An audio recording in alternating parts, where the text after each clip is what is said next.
Хүний эрхийг хамгаалах олон улсын хамтын ажиллагааны талаар танилцуулгыг нэмжиргас даваажиргалнаар бэлдэв. Хүн төрөлхтний түүхийн хөгжлийн үе шат бүрт хүний эрх чөлөөний ойлголт агуулгах хэмжээ бүрээ өөр байжээ.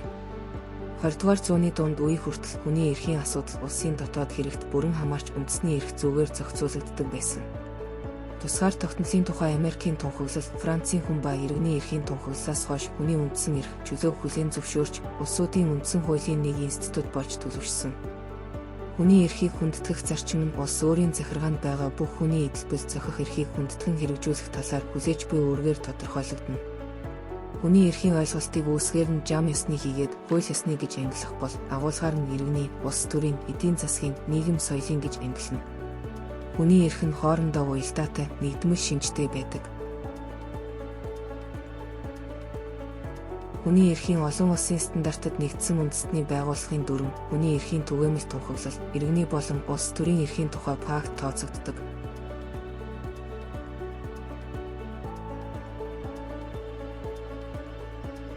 Хүний эрхийн салбарт улс хоорондын хамтын ажиллагааны гол баримт бичигт иргэний болон улс төрийн эрхийн тухай пактын нэмэлт 1-р протокол, эдийн засаг, нийгэм, соёлын эрхийн олон улсын пакт, эмэгтэйчүүдийн ялгуурлан гадуурхах бүх хэлбэрийг устгах тухай конвенц, хүүхдийн эрхийн тухай конвенц орно.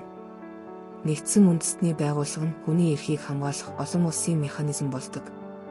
Тухайлбал Ерөнхий ассамблеийн хүний эрх чөлөөг хангах, бүх нийтээр хүндэтгэхэд дэмжлэг үзүүлэх асуудлаар зөвлөмж батлах, судалгаа шинжилгээ хийх, санаачлах гаргах зорилгоор оршдог байна.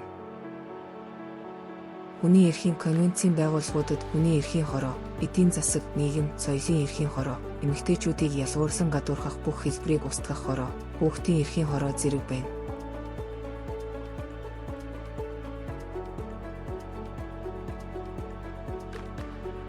Хүний эрхийн биелэл гэдэгт хүний эрхийн салбар дахь үндсэн баримт бичгүүд болох хүний эрхийн түгээмэл тунхаглал, иргэн, улс төрийн эрхийн болон эдийн засаг, нийгэм, соёлын эрхийн олон улсын пактыг хамааруулж ойлгодог. Хүний эрхийн стандарт гэдэг нь дээрх баримт бичгийн агуулга буюу хүний эрхийг хамгаалах талаар олон улсын эрх зүйн хэмжээ юм. Омбудсман гэдэг нь хүний эрхийн парламентийн итгэмжлэгдсэн төлөөлөгчийг хэлнэ. Хуульч шуухай хүний эрхийг хамгаалах олон улсын хамтын ажиллагааны талаар танилцууллаа. Хуульч шуухайтай хамт олон улсын нийтийн эрх зүй судлаарай. Хамтдаа хөгжицгөөе.